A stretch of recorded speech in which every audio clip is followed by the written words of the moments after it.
to our nation are the ideas that our nation is resistant to right now, and we should talk about that all the time. In a world where narratives are shaped by corporations and gatekeepers, independent voices matter more than ever. Badlands Media brings together citizen journalists, researchers, and independent thinkers. The truth is triggering. Question the narrative. Explore the facts. It's authenticity, courage, resilience. Search for the truth others won't. It's not about being first or being right. The information war is changing. It's about being authentic. Embrace the friction. Embrace the friction. Shut the f*** up. Authentically antagonizing. Join the movement. I'm going to say how I feel. Follow Badlands Media. This is about the future. The Badlands. What are the Badlands? Explain those Badlands. That's a hell of a name.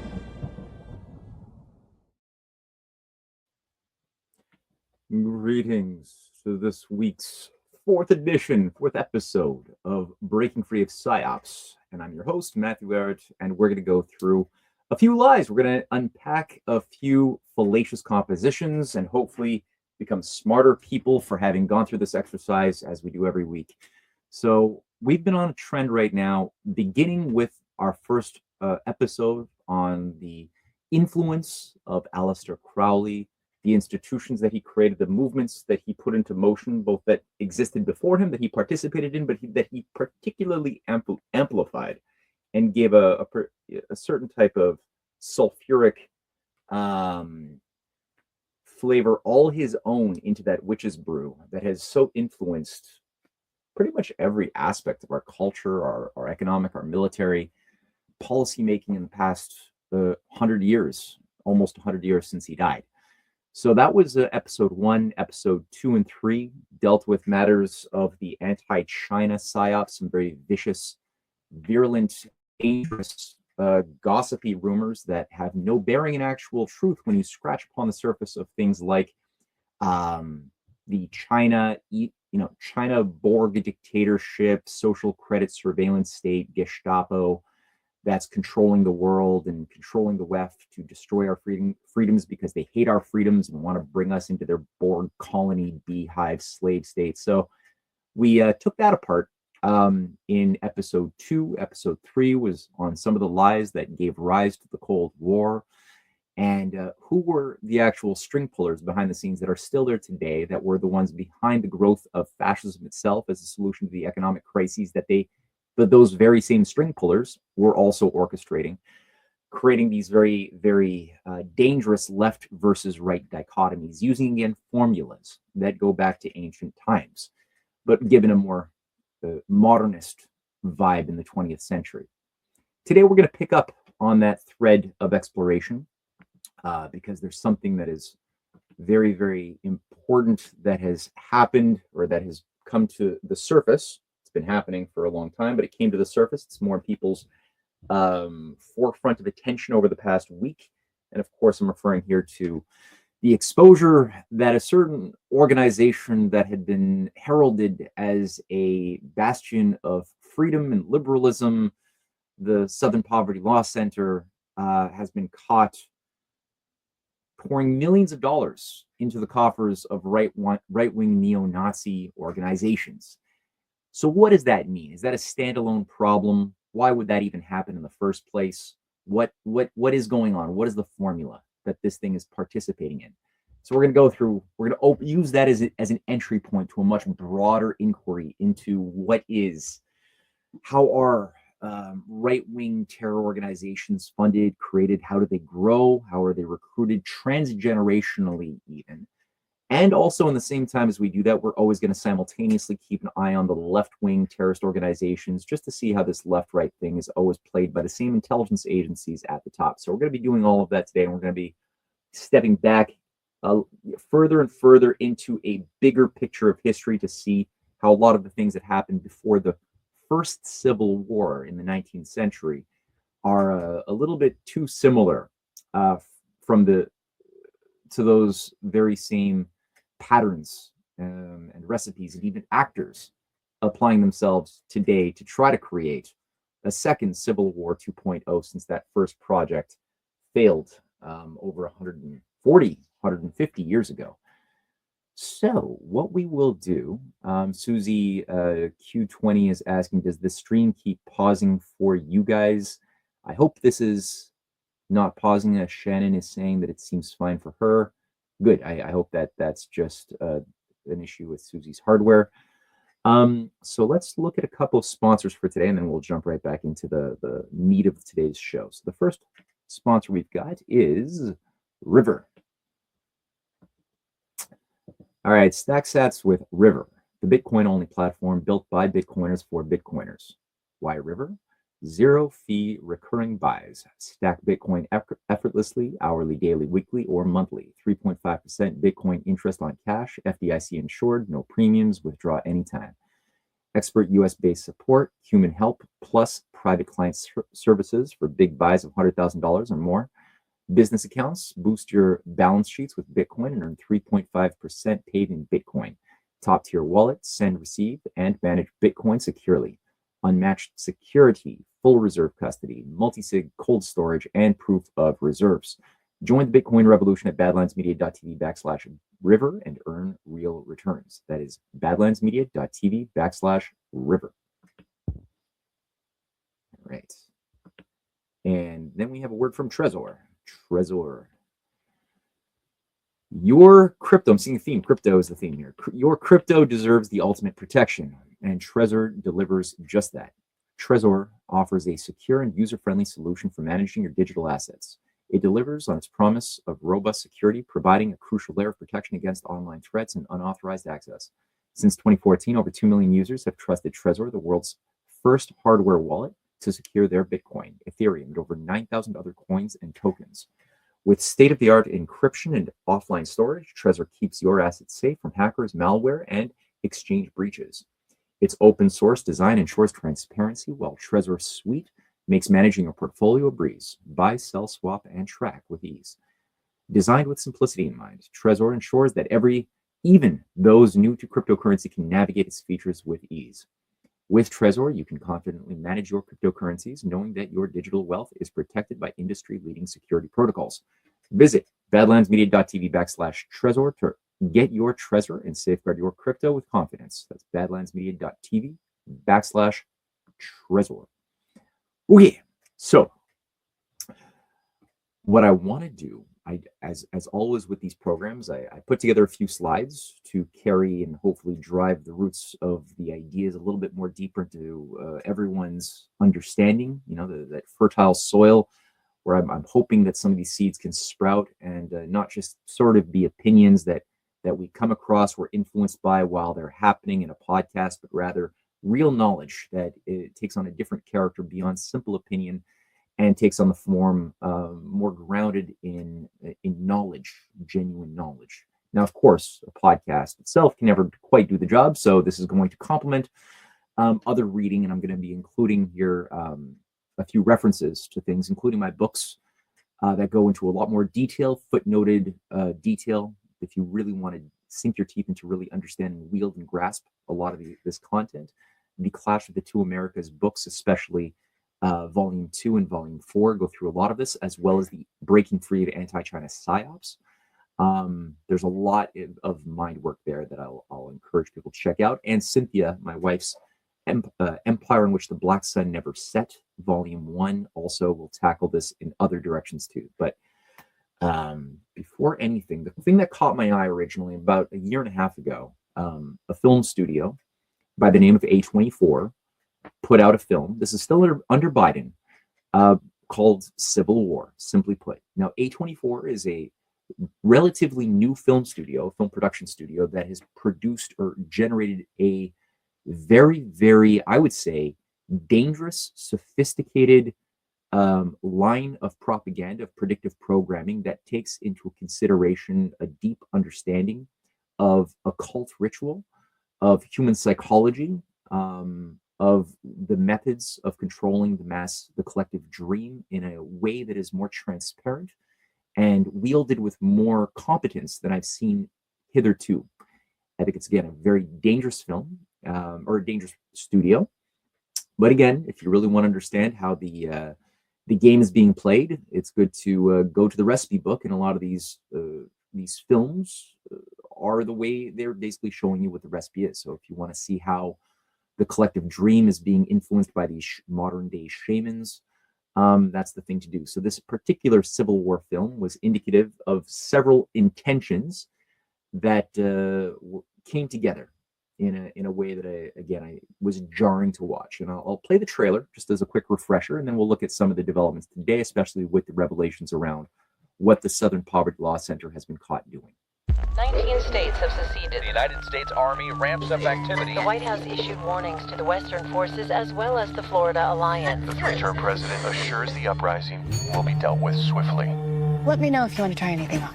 Are you guys aware there's like a pretty huge civil war going on all across America? We just try to stay out. With what we see on the news, seems like it's for the best.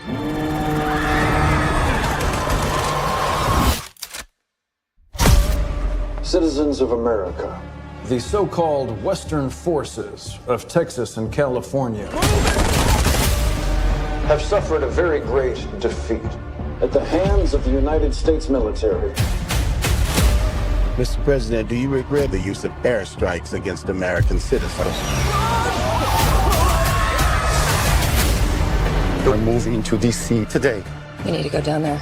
They shoot journalists on sight in the Capitol. Every instinct in me says this is death. Blooded. Every time I survived a war zone, I thought I was sending a warning home. Don't do this. But here we are. There's some kind of misunderstanding here. What? Well, you're American, okay? Okay. What kind of American are you? You don't know? The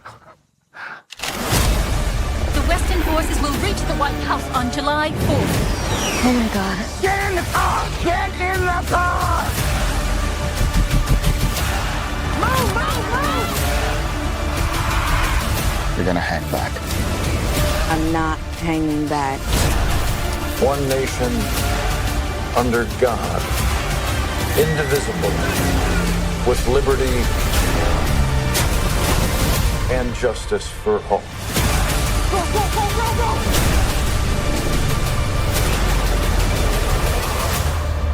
God bless America.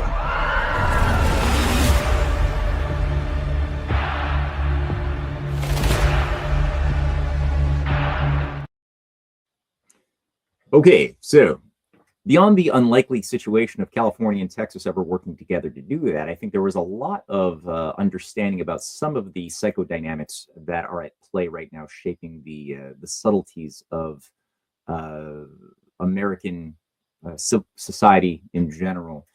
And essentially, I'll spoil it a little bit. This takes place, obviously, in the not too distant future. The president is in this fictional world, is enjoying his third term in office, and if you've noticed that one scene of a sharpshooter, features a guy with like dyed hair and neon colored fingernails, who's part of a LGBT militia fighting paramilitary units that are sponsored by this right-wing fascist-leaning government of a Trump-like composite character.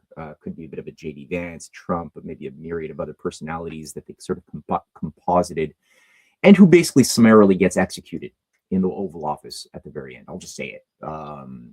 And the way it's designed is that the audience, it's more of a liberal audience, clearly, that they're trying to cater to, is supposed to take some cathartic pleasure out of this justice befalling this wayward, dictatorially minded president. So anyway, it's a pretty gross script. Again, the scriptwriter himself is in charge of, as they pointed out, he wrote Ex Machina, Annihilation, very, again, sophisticated occult films with many layers to them.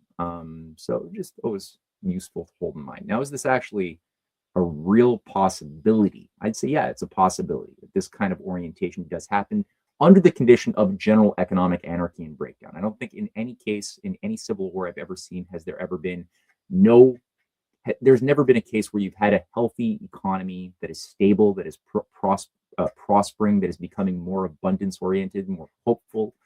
There isn't a case of any civil war anywhere in the world, in any country, in any period in time where that's the case. It's always happened when the social fabric breaks down, usually due to the economic controlled demolition of that society's economy, resulting in increased despair, increased nihilism, and thus increased polarization into tribal camps. That would be then the effect of that type of travesty.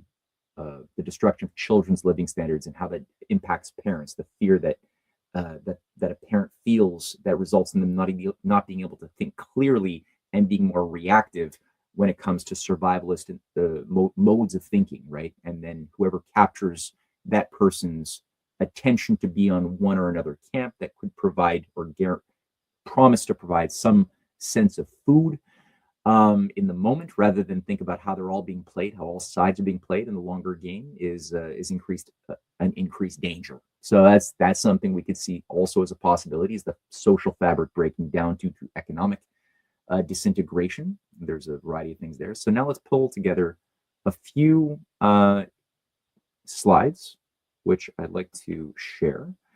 And I chose to call this left-right dialectics and civil war games. I should call it uncivil war games, but anyway, there's only so many ways you could play this little double entendre. So I'll make it a full screen, and I hope people can see that. So I mentioned already the Southern Poverty Law Center, $3 million, more than that, has been found to have been going since 2014 to white supremacist and extremist groups, including the Unite the Right membership, Aryan Nations, the United Clans of America, the National Alliance of the National Socialist Movement, Aryan Nations, the Imperial Wizard of the United Clans, just to name a few of these organizations, 1 million plus to that one organization itself. And this organization, the Southern Poverty Law Center, actually has nearly $1 billion in assets to its name. It has an immense amount of wealth, and it was using cutout front groups that it would create, like Fox Photography or the Rare Books Warehouse, as front seeming incorporated entities to funnel then this cash into the coffers of these domestic terror organizations. This coincides as well, not that long ago. This is in June of 2024, around the time that the Civil War film was being announced in cinemas across the United States and Canada, that the Canadian government had actually financed a program to prepare for the upcoming civil war after the elections. And it was called Disruptions, the 2024 report, Disruptions on the Horizon. They're very ambiguous about the time frame. One scenario was that left-wing radicals wouldn't accept a Republican presidency, so they would possibly see an increase of chaos in America, and or Biden would be elected and Trump supporters wouldn't accept it, so there'd be chaos that way. That was one of the scenarios, but they look at a number of disrupting influences in the 5-6 years into the future.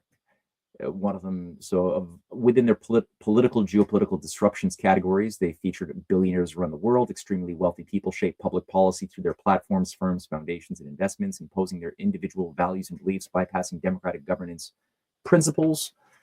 Canada's national unity unravels. Civil war erupts in the United States. U.S. ideological division, democratic erosion, and domestic unrest escalate, plunging the country into civil war.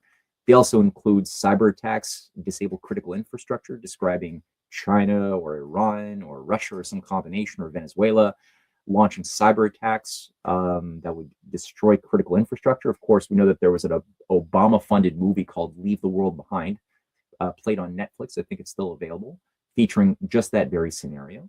Around this very same time, interruptions of essential services such as the internet, electricity, transportation, water, food supply systems are common due to regular cyber attacks disrupting everyday life. Of course, they're always treating it like it's foreign state actors doing this, and in none of these situations do we have the actual Anglo-American intelligence agencies that would actually be behind it if these things were to happen.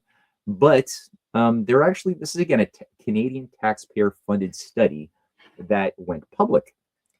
Now we know that George Soros's son and heir to his dynasty, as well as Gavin Newsom, have been in bed together in cahoots, funding a variety and encouraging the growth of many riding organizations that were supposed to stand up to ICE, to the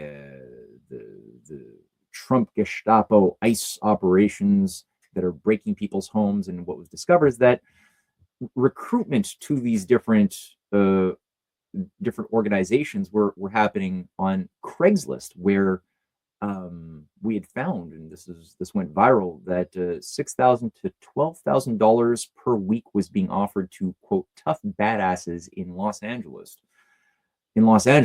who wouldn't mind throwing bricks at a cop or lighting something on fire with a Molotov cocktail, and being basically paid provocateurs in riots that we saw again spread in a number of ways throughout the United States, really since George Floyd was the first major outburst of these riots, of which there were 39 deaths in that period after George Floyd's murder. But then that burst again came up in the wake of Trump's re-election and the increased efforts to accelerate the ICE program. And of course, Karen Bass, who is the LA mayor, served on the National Endowment for Democracy, something that has been behind many color revolutions that were sold as domestic color revolutions in governments abroad over many years, many decades, which has been a CIA front group since it was created in 1983 under Ronald Reagan, and funded by things like Freedom House, the Democratic and Republican Party associations have been funding this thing, and the AFL-CIO has been funding it. And this thing has been around for a long time. As the head of one of the organization said in 1992 that a lot of what they do today is what the CIA was doing covertly 20 years earlier, and it is a CIA cutout. So this woman was on the board of directors, who then became LA mayor, and the lieutenant governor of California, Eleni Kounalakis, was also U.S. ambassador to Hungary, coordinating NED activities during her time under Obama as ambassador to Hungary, as well as that's the home of George Soros, and lieutenant governor of California, advisor to Action for Democracy Party of Hungary, which was again interfacing with the NED.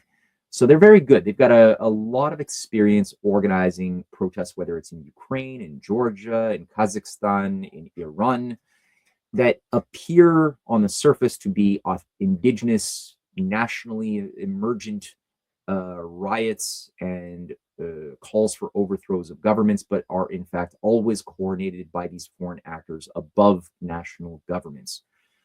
Yeah, we're going to skip this. Well, another thing that also came to light around that very same time was that, yeah, we'll just skip this. I mean, billionaires are at it again, whether Soros or any number of things funding Black Lives Matter, the Antifa organizations that have just been lighting America on fire and intend to continue according to their own program. And then, okay, it's not just the left, though, that receives clear coordination top down as far as left-wing terrorists and left-wing radicals, but you also have on the right, as we've seen from the Southern Poverty Law Center, but also I think everyone here knows about the masked, uniformed, not federal, intelligence operatives at all, in no way, Patriot Front that emerged on the scene around 2022 or so. It was when I first noticed them. And they would occasionally pop up, always face masked, matching khakis and blue suits and jackets, often with shields, with fascist-looking regalia that has been branded for an American sort of aesthetic, and often marching in areas where there isn't much of a crowd of civilians who would otherwise see them, but there are typically a lot of journalists who are conveniently placed in those locations to take photographs that find their pictures on national media the following day. So what is the Patriot Front? Clearly smells like feds. And on a more radical level, you have people like Joshua Caleb Sutter, who is featured there at top right in two pictures, who is the head of the Atomwaffen SS neo-Nazi organization in America. There's him with a pentagram on his shirt, because he's also the head of or a lead priest of the Satanic Temple of Blood cult. And it was revealed, you can't see it there, but that's Daily Mail covering the expose in 2020 that this fellow had received $140,000 by the FBI to grow his operation, print his propaganda, his literature, pay his bills, his needs, and everything else for over 18 years. So this has been something going on also with Michigan, where we know that Governor Whitmer, who was so courageous to have still exited her house after it was discovered that a kidnapping plot had been hatched by a cell of right-wing domestic terrorists who were planning on kidnapping her and holding the state hostage, with part of a plan to also take control of the state legislature. And I think this was maybe September, March. This is covered in March 2022, but this was all happening in, I think, September of 2020.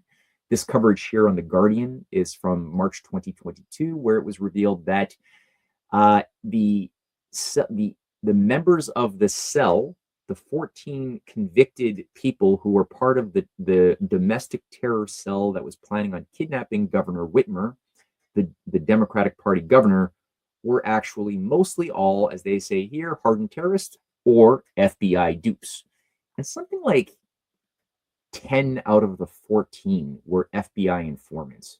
Like, the whole thing was a giant top-down operation. And the guy who at the time was the FBI bureau chief for Michigan was Steve D'Antuono. And the next thing, in October of 2020, as soon as this is thwarted, this cell is put down from their terrible act of domestic terrorism, as soon as that happens, he is rewarded by being made, it says here, headline Detroit's top FBI agent promoted to head DC field office.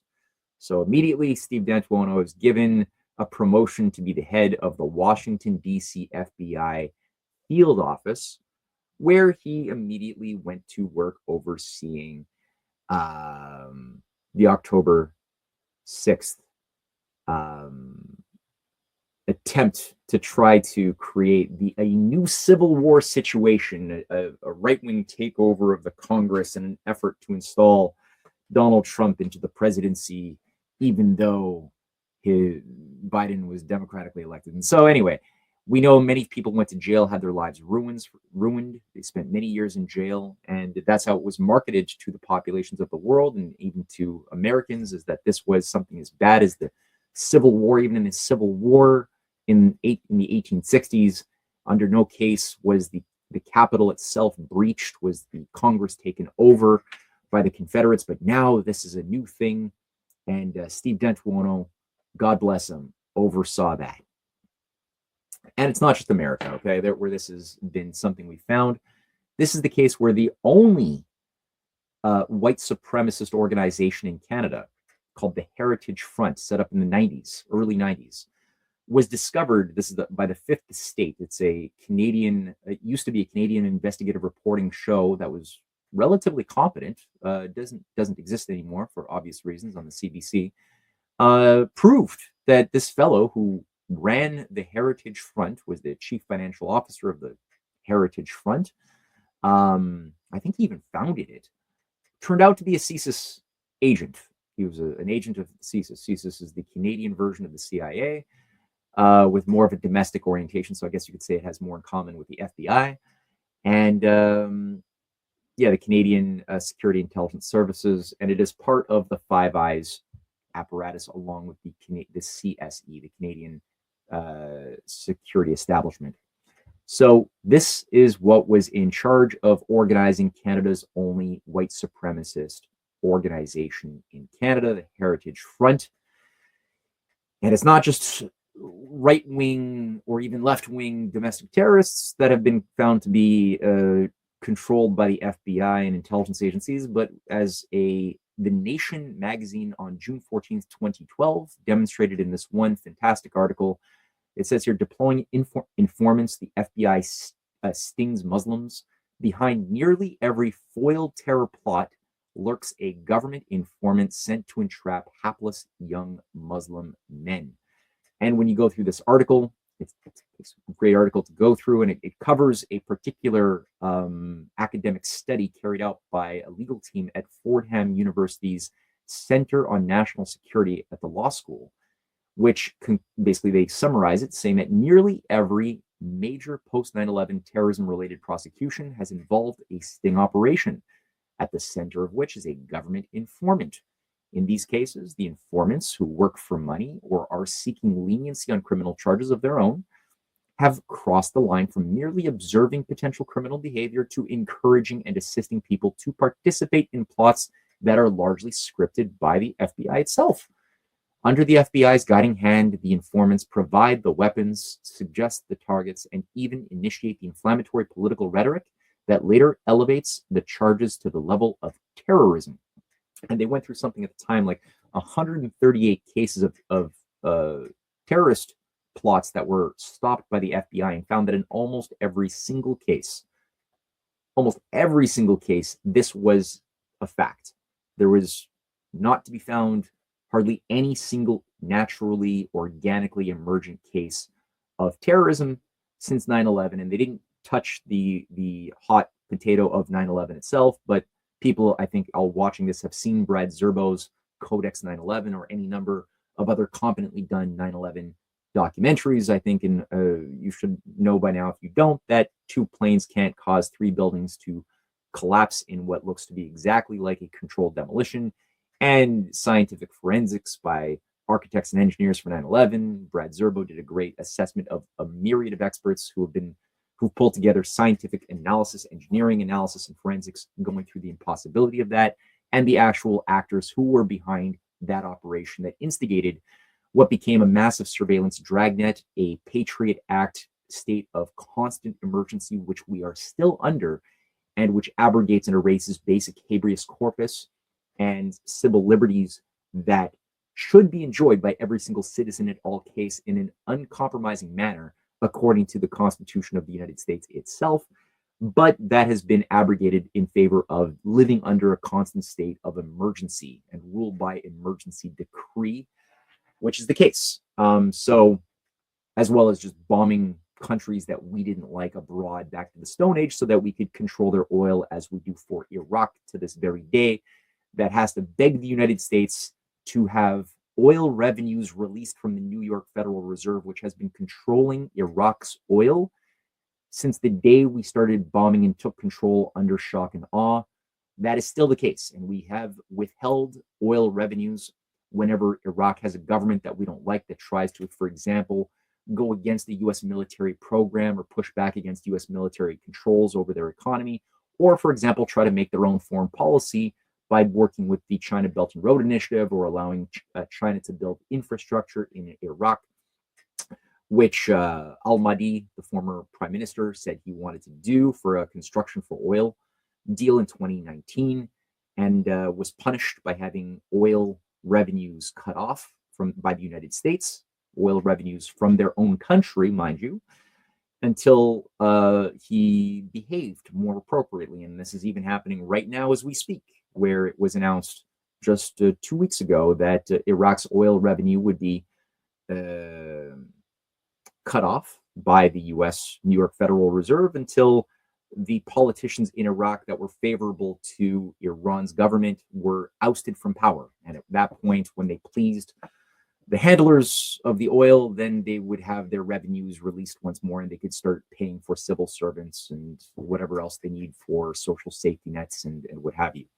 So a few concrete case studies from that Fordham University report include the Newburgh Four in New York State, which an informant in 2008 and 9 offered the defendants $250,000 as well as weapons to carry out a terrorist plot.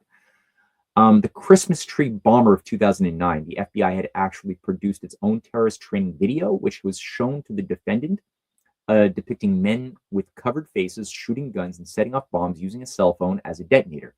The FBI operative also traveled with the target to a remote location where they detonated an actual bomb concealed in a backpack as a trial run for the planned attack.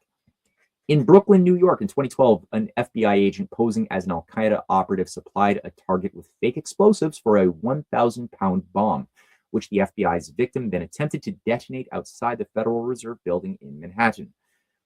In Irvine, California, in 2009 and 7, an FBI informant was so blatant in an attempt to entrap members of the local Islamic Center into violent jihadi actions that the mosque went to court and got a restraining order against the FBI informant. And that's just 4 of like 138 cases where they found this to be the case.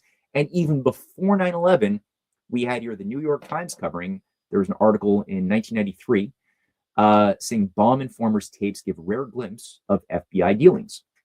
And what they're basically going through is Ahmed Saleh, the story of Ahmed Saleh, the Egyptian former military officer. I think he had been tied to the Muslim Brotherhood, I believe, and who became an FBI informant and was deployed to build a terrorist cell in America and in New York specifically, and use it, provide the bombs, the bomb-making equipment, the directions, the van, to blow up the World Trade Center in 1993. And Ahmad Salem was basically going along with the operation until he realized that things were a little bit fishy, and his handler at the FBI was not acting on his warnings, saying the operation is getting closer. You need to clamp down and do something now before it starts killing people. And began luckily recording his conversations with his FBI handler. And there were hundreds of hours of these recordings where you could hear clearly this the FBI manager of that cell telling him, just keep it going, and continuing to give him instructions on how to build this operation.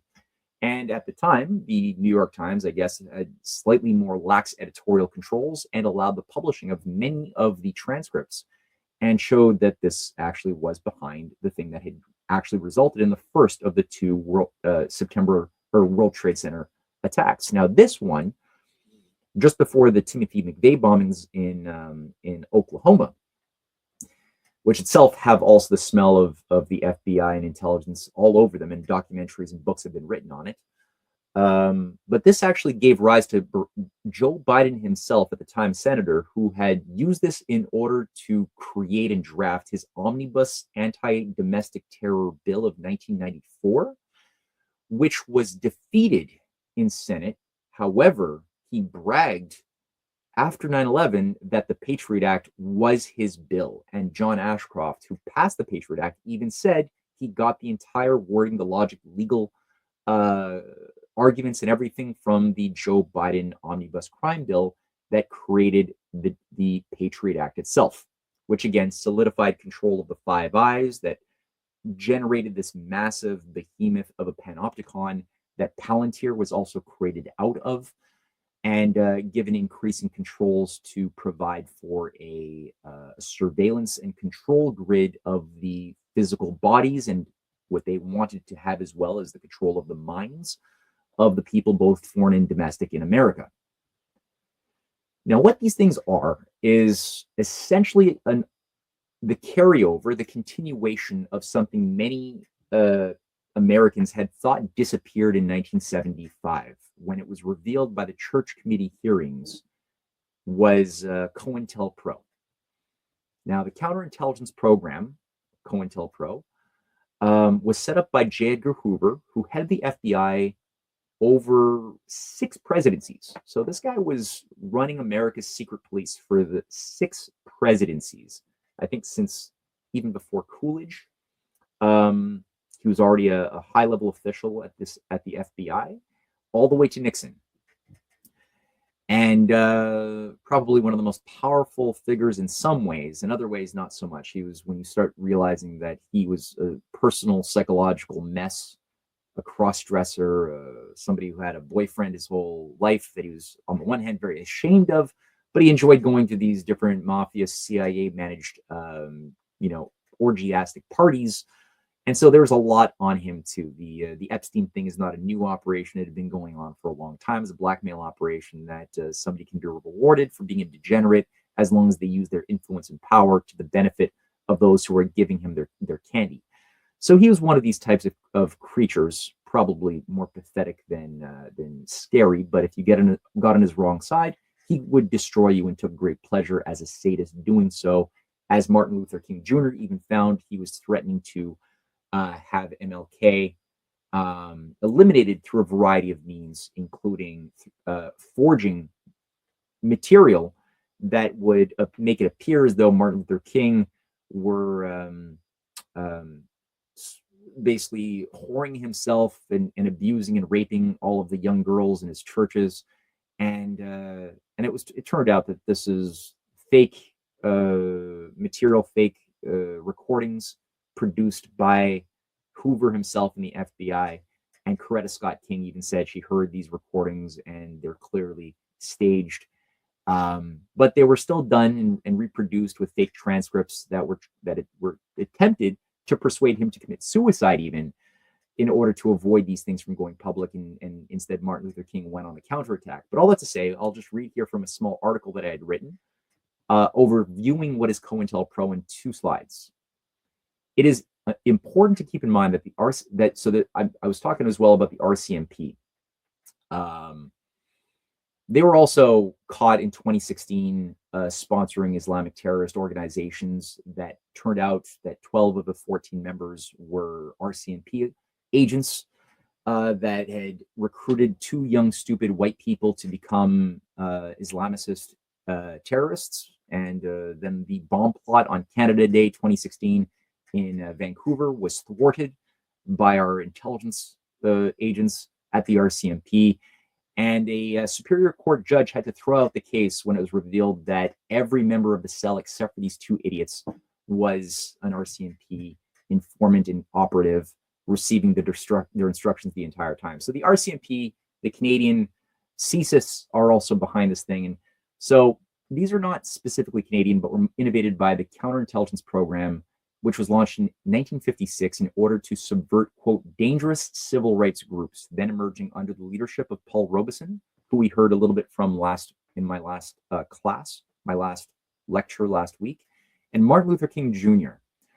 From the program's inception until its nominal death in 1975, not only did the FBI infiltrate every anti-establishment grouping from the U.S. Communist Party to the Southern Christian Leadership Conference, the NAACP, to the Black nationalist movements throughout the 1960s, including the Black Panthers, but ensured that its informants played leading roles in instilling internal conflicts, radicalizing groups towards violence, and even set up leaders like Fred Hampton for assassination, which they did in, I think, 1971 or maybe 70. The strange case of Bernardine Dorn and Bill Ayers, who enjoyed vast institutional support and protection after their time running domestic terrorism as leaders of the Weather Underground, is something that should also be investigated. The fact that both domestic terrorists not only became affluent Soros-tied educational reformers and early sponsors of Barack Obama's political career is more than just a tiny anomaly which can simply be dismissed. Again, Bernardine Dorn and Bill Ayers were 2 leaders of the Weather Underground domestic terror organization, big in the 60s, basically promoting domestic terror to take down the government because the U.S. government, was showing itself to be an empire in Vietnam and an evil capitalist empire, and so it deserved to be destroyed from within, according to their radicalized ethos.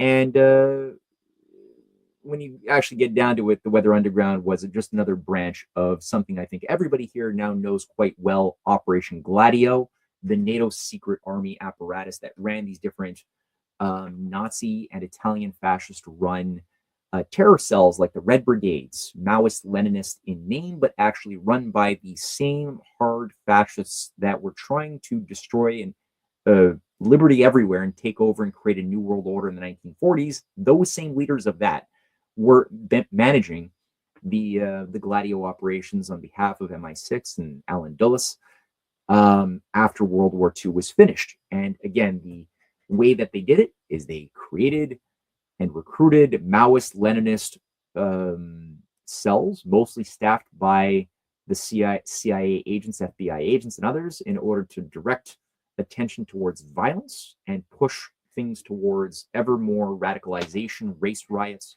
like what happened in the 1960s. There were massive race riots in the wake of Martin Luther King's assassination, Malcolm X's assassination.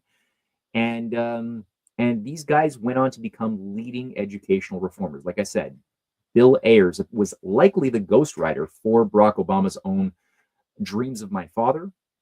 Good documentary has been done on that. And was an early sponsor of his political career. That's a fact, as was Bernardine Doran. And the Canadian version of that organization was the FLQ, which was called the Front de Libération de Québec, which also had the same MO under the French language Quebecois world of doing letterbox bombings, trying to basically scare the hell out of civilians in order to drive them towards demanding for greater security, even at the cost of freedom, and what led ultimately to assassinations of high-level political figures who were resistant to the Malthusian takeover, like people like Pierre Laporte, who got assassinated by this group, overseen by the RCMP's security services that were caught red-handed to be behind the creation of the FLQ and its deployment. And there were even two inquiries, the federal MacDonald inquiry of 1975 and the earlier Quebec Keeble Commission inquiry of 1974, that proved thoroughly that the RCMP was behind the creation of that as well, implying a Quebecois Operation Gladio. And again, those leading figures were given posh trips to Cuba to live out their many, many remaining years instead of going to jail in Cuba, and then were brought back to become leading figures within education in the university system of Quebec, as well as in Parliament, where one Fred Rose became a member of Parliament, who was a terrorist who kidnapped Pierre Laporte, our deputy prime minister, who died in 1970, and which justified martial law in Quebec. So for a month in October of 1970, there was martial law, tanks on the streets, because of this organization and their kidnapping of our leader. And just like Bernardine Doran and Ayers, they were rewarded by having great, very, very affluent careers afterwards.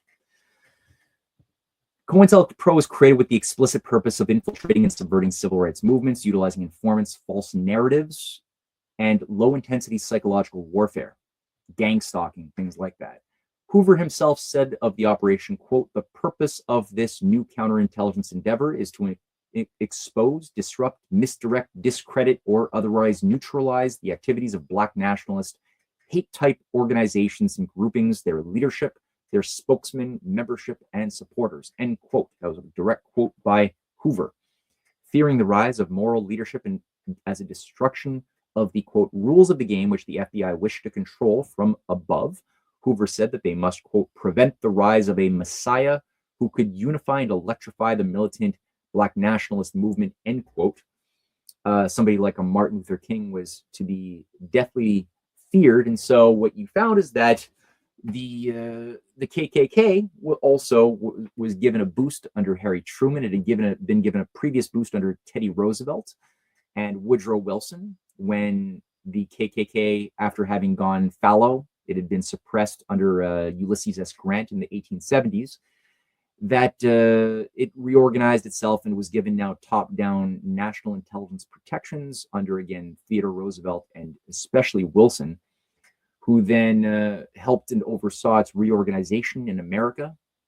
And by the time that Truman was president, This thing had grown massively with Jim Crow laws having been passed in a myriad of states, preventing, blacks from eating in a variety of white-only cafes, restaurants, having to sit at the back of buses.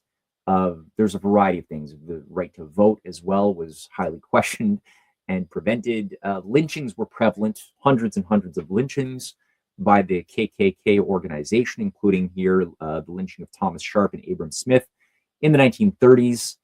And just looking at the psychology, right, these are not demons in the audience. These look to be normal people, but what happens when you get people in a state of ignorance, superstition, and propagandization, where they have been led clearly to believe intellectually, emotionally, that those black guys hanging dead, having been beaten and hung to death in front of their eyes, are not actual human beings, but are more some form of subhuman demonic Hun that wants to rape your people by its nature, right? There's some subhuman creature.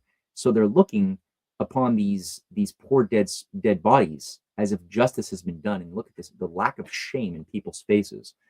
Who again, they're clearly not evil people, but it just shows you the malleability of somebody who is dislodged from basic human faculties. Now, a lot of what I'm just showing you here, I've alluded to the KKK, the as America's first largely official domestic terror organization funded by intelligence. Well, I mentioned here that it had gone through a rejuvenation. It was only in the 60s that you had with Martin Luther King a proper, healthy resistance to this. There were hundreds and hundreds there were something like 160 lynchings of U.S.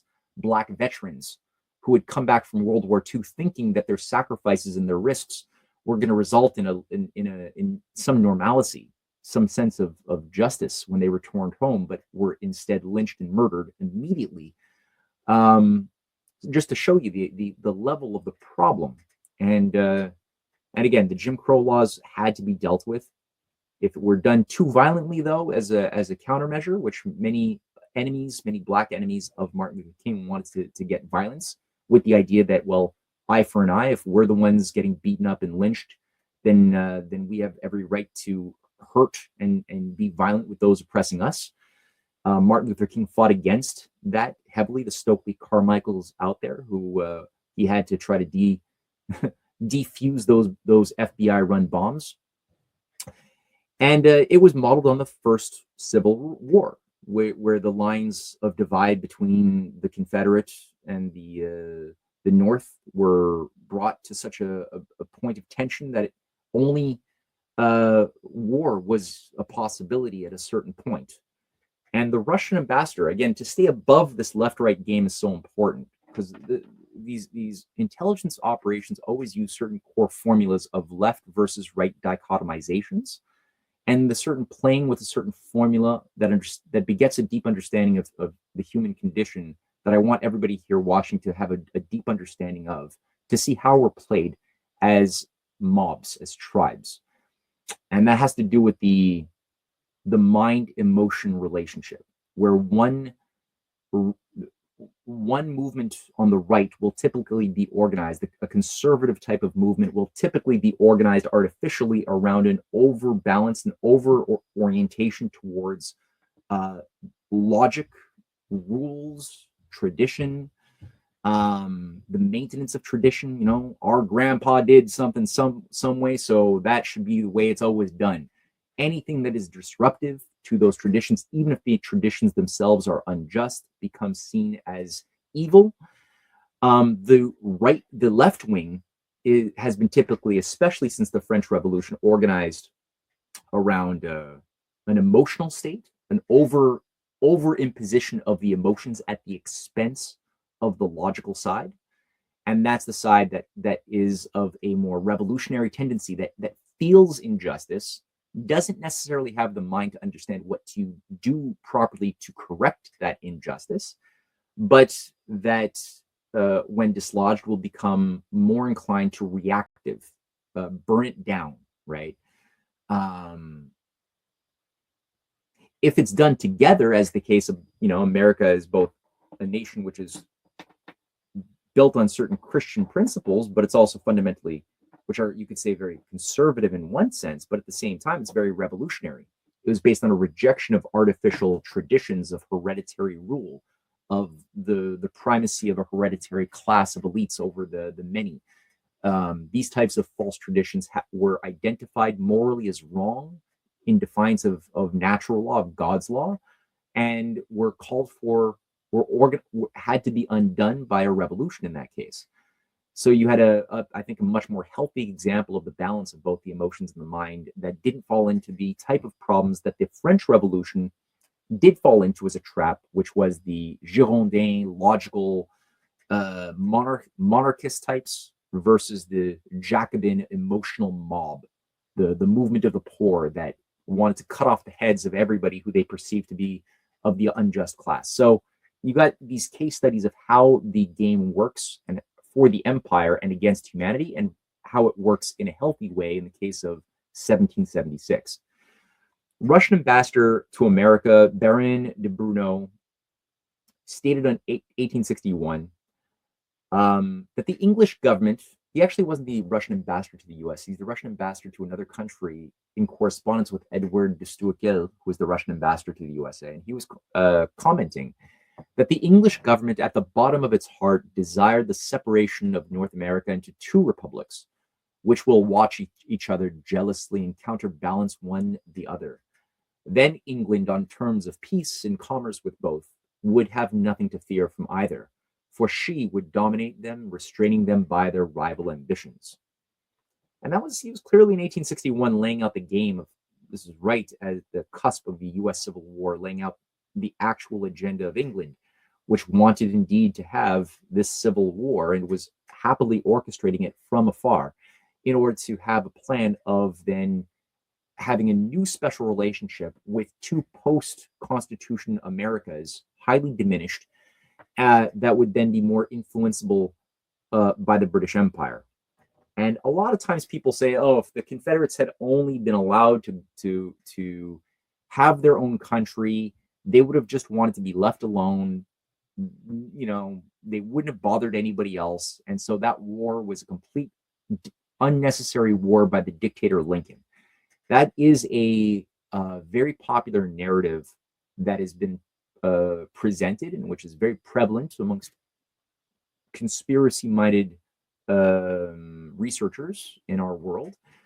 I would say that is a complete lie and a fallacy. And if you actually look at the maps published by the Knights of the Golden Circle, which was the paramilitary organization, 100,000 strong, that ran the Confederacy. That was the actual secret society that ran the Confederacy, where every member of the Confederate government, Jefferson Davis, Judah Benjamin, Albert Pike, the head of the Scottish Rite Grand Master and Confederate general, was also a Knight of the Golden Circle. John Wilkes Booth was a Knight of the Golden Circle. This thing actually had published maps outlining, it was set up in 1851, and in its maps it outlines what the empire of the Golden Circle would be after they seceded from the Union. And as you see there, it's called the Golden Circle, and it featured the center of the circle in Cuba. That was a zone that had to be controlled, which is where the United Fruit Company and the other, what later on became the Allen Dulles Merlansky run operations that had taken control of Cuba. That was originally, the stage was already set there in the 1850s for that to be the center of the new island empire, modeled on what the British island would have as a control of a maritime empire, and what Japan would also aspire to under the influence of the British in the Pacific, as three island superior peoples that would then spread their system of slavery increasingly as the circle's radius would expand to encapsulate, Venezuela, a big chunk of Colombia there, all of Central America, Mexico, and the slave colonies. And again, that circle was designed to expand. Now, again, that's a page of the front page of Morals and Dogma, written by Albert Pike, going through a lot of this. Anton Chaikin writes, while the Knights of the Golden Circle, the military propagandization of the Confederacy, was being organized under the control of the Scottish Rite's northern chief, Swiss JJJ Gurgas, and his lieutenant, Killen Henry van Rensselaer, the southern jurisdiction of the Rite was organizing the political leadership for the secession itself. The man in charge of this project was Albert Pike of Newburyport, Massachusetts. So Albert Pike himself wasn't even born in the Confederate States. He was from Massachusetts, and he was part of the Caleb Cushing Gurgas networks. Again, Gurgas was the Grand Master, that's him on the left, of the northern jurisdiction of the Scottish Rite. Pike became the head, his counterpart, of the southern jurisdiction of the Scottish Rite. Pike had been a lifelong friend and decades-long protege of his townsman Caleb Cushing. On March 20th, 1853, 2 weeks after Cushing rose to power as the Attorney General of the United States, the Rite's Southern Secretary, General Albert Gallatin Mackey, conferred the Rite's exalted degrees upon Albert Pike at a ceremony in Charleston, South Carolina. In 1859, Albert Pike was called upon to become the Grand Commander of the Southern Scottish Rite. The gap Pike was to fill came from the sudden death in 1858 of Mississippi secessionist and Scottish Rite leader John A. Quitman. Over the next 2 years, until the records suddenly stop a week before Fort Sumter, Pike set up a Scottish Rite Supreme Council extending for the first time over the entirety of the South. And by the way, John Quitman had a program to take a renegade paramilitary group in 1851, his Order of the Golden Circle, and take control of Cuba, which was, here's an interesting fact, it was only stopped because Zachary Taylor directly stopped it and arrested Quitman and prevented that operation from taking control of Cuba in 1852. And right after that is when Zachary Taylor, a Whig leader who had been supported by Lincoln, dies a very mysterious death, clearly poisoned, but in the official autopsy, he ate too many cherries and cold milk and thus died. Second American presidential assassination in a very short time. Just before that, it was his friend, William Harrison, who also died after 3 weeks as Whig president, the first Whig president in 1840, who had been fighting to revive the Hamiltonian American system and national bank, a third national bank, which he had fought for, endorsed during his presidential run, that Lincoln and John Quincy Adams both fought for in the 1830s. He resisted America's turn into a expansionist empire with the U.S. War against Mexico. He stood up against that, as did Lincoln, with his spot speech and for other things. So he was an anti-imperial, pro-American system president who died after 3 weeks with the draft legislation, not even draft, it had passed in Senate and in Congress to revive a third national Hamiltonian bank. And before he could sign off, he keeled over and died. His ally, then Zachary Taylor, 12 years later, same thing happens when he fights the Golden Circle. And I say this as well, just to keep in mind that the domestic terror organization of the Golden Circle, which was radically pro-Dred Scott, this is what was behind the Fugitive Slave Act as well.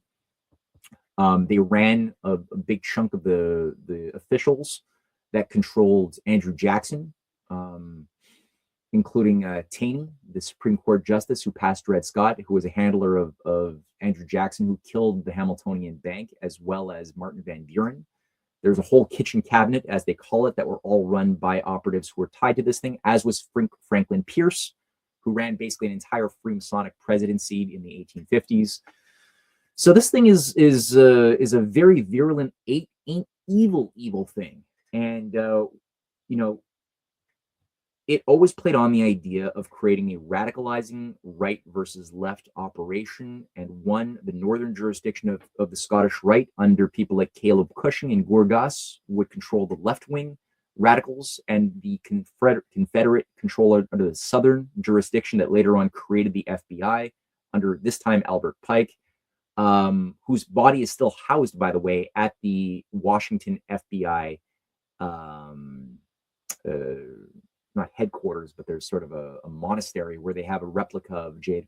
Edgar Hoover's office, because J. Edgar Hoover was also a 33rd degree Scottish Rite Freemason. They would run the right-wing operation. And for the left-wing, you're like, what is the left-wing operation in this day? Well, that's a picture there of John Brown, who shot up Harper's Ferry. There's a picture of the shootout at Harper's Ferry. where John Brown said in 1859, after years of plotting and organizing, that the only way we could fight slavery is to get violent, right? If they're killing slaves that are trying to be free and they're trying to expand slavery, all we can do is pick up guns, steal a federal armory, and try to make a statement by killing as many bad white people as possible. That shootout at Harper's Ferry resulted in Brown getting hung, his collaborators dying, him having killed a number of others, but also the inflaming of passions of eye against eye resulted in any type of possible off-ramp of peaceful discussion, trust, and dialogue building to properly phase out slavery without the war was made completely impossible. Now, two Freemasonic agencies were fight during this time to split the Union. And this thing that John Brown represented, which had the abolitionist movement heavily behind it, people like William Lloyd Garrison, who is, again, John Brown and William Lloyd Garrison were both friends of Caleb Cushing. Caleb Cushing was a direct patron of William Lloyd Garrison, right? A guy who was in charge of this whole Scottish Rite gig with Gorgas, was friends with this guy, sponsored him, and was, I think his personal secretary was a William Lloyd Garrison, the famous abolitionist. So you had pro-Confederate, what are called bushwhackers, versus pro-Union jayhawkers during the Civil War.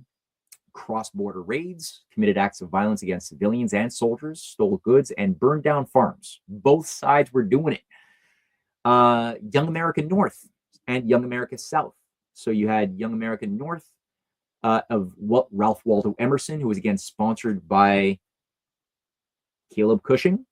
When he came back from the United States under the influence of Carlyle, after spending a couple of years under Carlyle's tutelage, the head of British literary intelligence operations in England, and he said, I will be your lieutenant in America, to promote a new British aesthetic in literature that became the Transcendentalist movement, designed to, in Emerson's own words, break America free of the outdated and obsolete U.S. Constitution. And he actually wrote a book, a pamphlet called Young America, where he literally says we must throw over the Constitution made only for old people and embrace a new ethos of individualism based on the young breaking from the old. And so this Emerson, who founds Transcendentalism with a whole weird pagan proclivity to it. I made a whole documentary about this. I wrote a book about this that Edgar Allan Poe battled against. He was part of the abolitionist networks with John Brown versus the Young America of the South. And that was literally called Young America. So Young America South was George Saunders, the Mazzini of America, who was America's ambassador to England during the Franklin Pierce administration, and who hosted Giuseppe Mazzini, the controller with Palmerston of the Young Europe organizations of weaponized mobs of color revolutionaries to overthrow, through democratic means, nations that were rivals to the British Empire. Albert Pike was another leader of the Young America South. The Scottish Rite Northern jurisdiction versus the Scottish Rite Southern jurisdiction. The Copperhead Dems, that is the Wall Street Boston Brahmins of the North, versus the slave power Confederates. The common theme was abolish the Constitution, as William Lloyd Garrison said, abolish the Constitution. It's a slavery document. It's not valid. The U.S., the Confederate side said the same thing, and establish a new two pro-British, pro-free trade confederacies that would legalize protectionism, national directed credit, which is what the American system was all about, of Lincoln, McKinley, Garfield. Zachary Taylor was fighting for this with Harrison as well. So this is what they always were trying to stop, was a way to resolve this left-right thing by doing it in this way. Lord Palmerston, who was very close to Mazzini and George Saunders, said, "We do not like slavery, but we want cotton, and we dislike very much your Morrill tariff." The Morrill tariff was the McKinley tariff, was the Lincoln tariff that applied a very high-level tariff, but tied to internal improvements that Lincoln was committed to, like the Transcontinental Railway and other massive nation-building enterprises that were bringing the greenback into a form of obedience with natural law and forcing the monetary system to abide by a real principle of of constitutional banking. So again, the tariff, I don't think today's tariff that is being done under Trump, I got to say, whether Trump knows this or not, it's incompetent. It is not the American system tariff. It is a revenue tariff. It is different. This tariff that the empire was so afraid of is very much based upon an understanding of big national internal improvements and an anti-imperial rejection of expansionism. It has to be that. Lord Gascoigne Cecil, the Marquis of Salisbury, who became prime minister 3 times, stated in 1862 that the northern states of America never can be our sure friends because we are rivals politically, rivals commercially. With the southern states, the case is entirely reversed. The population are an agricultural people. They furnish the raw material of our industry and they consume the products which we manufacture from it. With them, every interest must lead to cultivate friendly relations, and when the war began, they at once recurred to England as their natural ally. So again, he very clearly identifies that the gentry system of the hereditary elite ethos of the Confederate side that rejected manufacturing internal improvements and instead remained on human-induced slave labor for picking cotton. That would be a cash crop used not for their own manufacturing, but rather to export, for England to turn into a manufactured good to then sell back to America. That was recognized as the only natural ally for the empire. But any nation which has manufacturing cannot be an ally. And the people who were then able to transcend this type of left-right dichotomy included Lincoln, who was battling the abolitionists as much as he was battling the slave power, and people like his ally and advisor, Frederick Douglass, a man born into slavery and taught himself to read illegally, taught others to read, broke himself out of slavery and became a leading organizer, and eventually even broke with William Lloyd Garrison, believing at first that Garrison and the abolitionists were out to truly help him and help end the institution of slavery. He came to realize that no, he was being manipulated and being treated by actual abolitionist racists who just wanted to use him to make money and not actually deliver the thoughts he had developed, the philosophical understanding and thoughts that he wanted to share and teach. He was not supposed to speak these things and instead simply speak about his experiences as a slave to audiences, because otherwise people, wouldn't believe that he was actually born a slave because he was so cultured. And he said, no, this is disgusting. I'm not a monkey. I'm not here to play that game.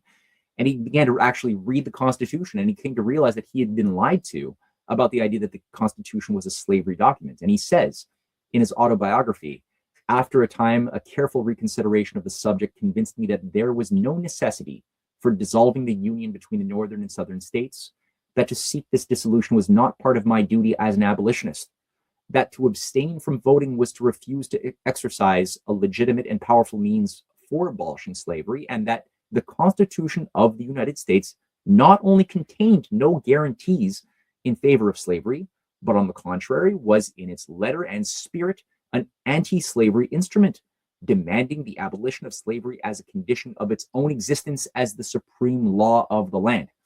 Fantastic autobiography. I recommend everybody read it if they have not yet already done so. My wife Cynthia did an incredible deep dive, also piecing this together with a series of lectures.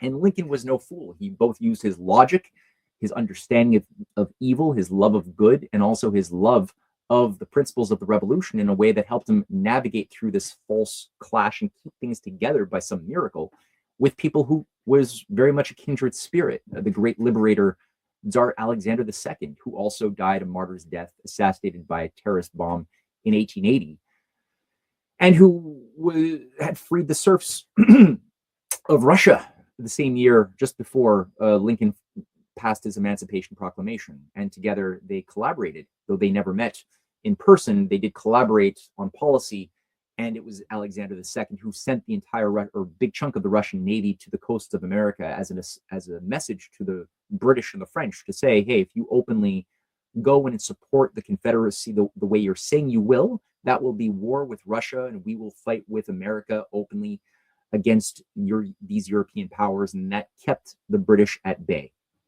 And I want to end here.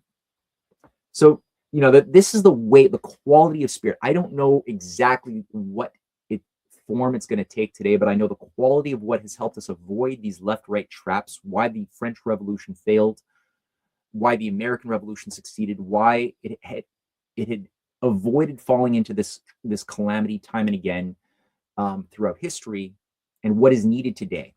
And I think the prescription for that was laid forth very nicely by the figure himself, the great Martin Luther King Jr., who a century after the American Civil War was I think very much filling the big shoes of Frederick Douglass, his inspiration. When he said in his speech, "Where do we go from here?" that people can listen to in full online, where he says, "I want to say to you as I move to my conclusion, as we talk about where do we go from here, that we must honestly face the fact that the movement must address itself to the question of restructuring the whole of American society." That's a big thing he's saying here. Now, don't think that you have me in a bind today. I'm not talking about communism. What I'm talking about is far beyond communism. Communism forgets that life is individual. Capitalism forgets that life is social. And the kingdom of brotherhood is found neither in the thesis of communism nor in the antithesis of capitalism, but in a higher synthesis. It is found in a higher synthesis that combines the truths of both. Now, when I say questioning the whole society, it means ultimately coming to see that the problem of racism, the problem of economic exploitation, and the problem of war are all tied together. These are the triple evils that are interrelated. And I must confess, my friends, that the road ahead will not always be smooth. There will still be rocky places of frustration and meandering points of bewilderment. There will be inevitable setbacks here and there. And there will be those moments when the buoyancy of hope will be transformed into the fatigue of despair.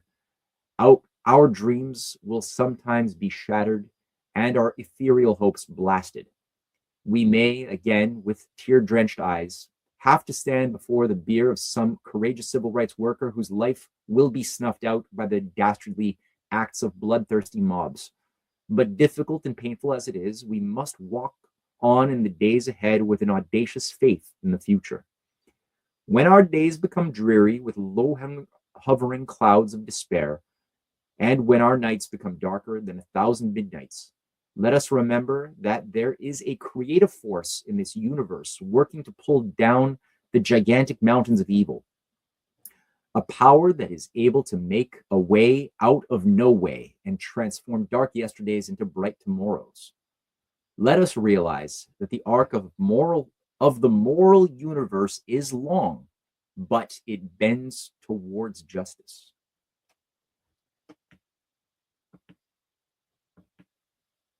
And that, my friends, is the end of my formal presentation. And I wanted to just end it with that positive note. And I do recommend that people listen to, especially Martin Luther King's speeches on YouTube. If you can, there's still a number of them that are available. His From the Mountaintop speech that he delivered 3 days before his assassination. Again, FBI-managed assassination that cannot be overstated, which involved the hand of Canadian intelligence operations as well. That is available on YouTube. His efforts and work in collaboration with Bobby Kennedy, extremely important. His work with John F. Kennedy earlier, very important. And when Bobby Kennedy was even running announced his candidacy for the presidency, there was even discussions between Martin Luther King and Bobby Kennedy to collaborate together on that initiative. And it were possible. We'll never know for sure, but it were possible that Martin Luther King might have been the running mate of Bobby Kennedy had things gone down a little bit differently. So, again, how have we at better times walked in natural law, have used the best of our emotions, the best of our minds, the sacredness of the individuality, as outlined in the Declaration of Independence, the rights of the inalienable of the individual are inalienable, and of the Constitution, which prize the general welfare, the whole, the collective, that together have to be harmonized for society to be truly free. And only a culture which is capable of doing that most effectively, of maturing people to that place where they understand that their freedoms and their duties, their sense of logic and their sense of creativity, of love, of emotion, have to live and work together, move together. And that's when our judgment, our discernment, and our insight are going to be most well equipped to pass judgment. That is those moments you are fit to survive. You have what you can call a sovereign society capable of true self-government and democracy. And if you don't have that, you have democracy only in name, and it's only a matter of time before some demagogue is able to organize useful idiots into tribalism to basically cannibalize themselves in some left-right game. So that's today's presentation. I hope everyone enjoyed it. I'm going to find a few additional links for those who want to dig a little bit more and listen to some Martin Luther King. I've written a lot, even going through and debunking the myths, the myths that have portrayed King as this evil, orgiastic drug user, all this stuff. There's so many sliders that also apply to Bobby Kennedy and John F. Kennedy, designed to destroy our heroes and destroy our ability to recognize the virtue and honor of people who should be our inspirations, our role models, and are cut off when a fake scarecrow of them is presented to us in the form of hack biographers that basically assassinate these individuals a second time around in memory as well as in name. So, all right, I'm just scanning through quickly to see if there was any interesting questions or anything, and I'm not seeing any particular questions. So with that, without that, let's end today's stream. Take care until the next episode of Breaking Free of Psyops. Thank you so much for joining us, and don't forget to hit the thumbs up on this video. And a special thank you to all of our advertising partners. Please remember to shift your dollars to support those businesses that support Badlands Media.